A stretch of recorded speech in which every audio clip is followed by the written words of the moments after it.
आपला व्हिडिओ अचानक बंद झाला होता पार्ट 1 मध्ये।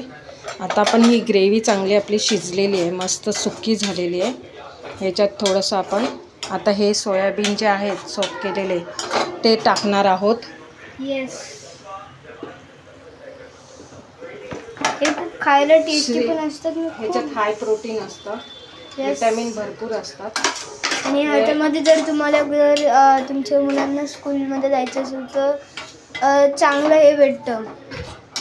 खेळायला वगैरे जर स्पोर्ट्स असेल तर खेळायला हे चांगले प्रोटीन आहे,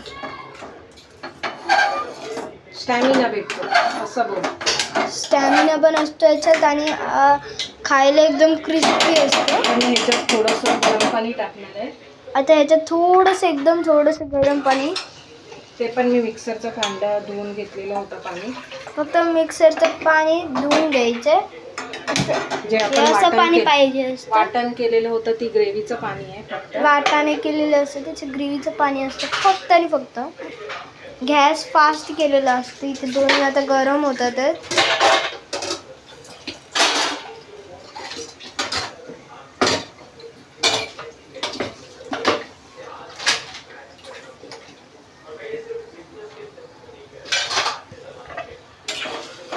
आता ह्याच्यावर आता आपण झाकण ठेवणार आहोत। आता पाणीचं बघा कसं येते ते बघा, पाणी तिथे टाकलं गेलं।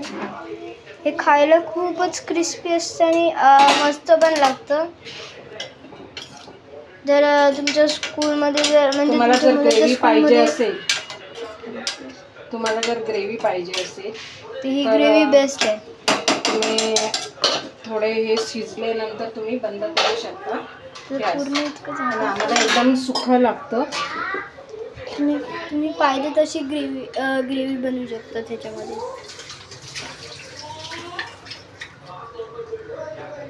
आता मी ह्याच्यावर एक बारीक गॅस करून 10 मिनिटं शिजवायला ठेवते, हे लगेच शिजून होतं। आणि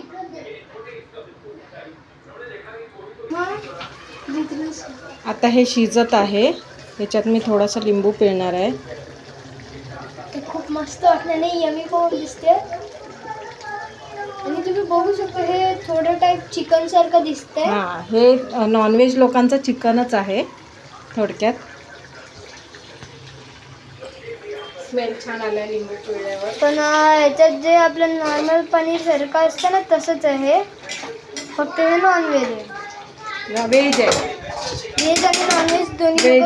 व्हेजिटर लोकांसाठी चिकन म्हणून हे बनवू शकता। येस, आता ही ग्रेव्ही घट्ट होत आली आहे। आणि आता जेव्हा मी टेस्टिंग करणार तेव्हा ग्रेट तुम्ही द्या। जेव्हा तुम्ही घरी आमच्या रेसिपीनी बनवणार तेव्हा घरी आम्हाला लाईक करा आणि सबस्क्राईब करा। आणि जर तुम्हाला हे चांगलं वाटलं असेल तर शेअर पण करा। आता ही तयार आहे तुमची। श्रीला माझ्या ग्रेव्ही आवडते चपाती बरोबर खायला। येस, आणि ही आपली झालेली भाजी तयार, सोयाबीनची भाजी। तुम्ही याच्यासोबत कशाबरोबर पण खाऊ शकता, पुरी किंवा चपाती बरोबर खाऊ शकता। नाहीतर मग डाळ भात पाहिजे असेल तर ह्याची डाळ पण टाकून तुम्ही खाऊ शकता। बंद करू।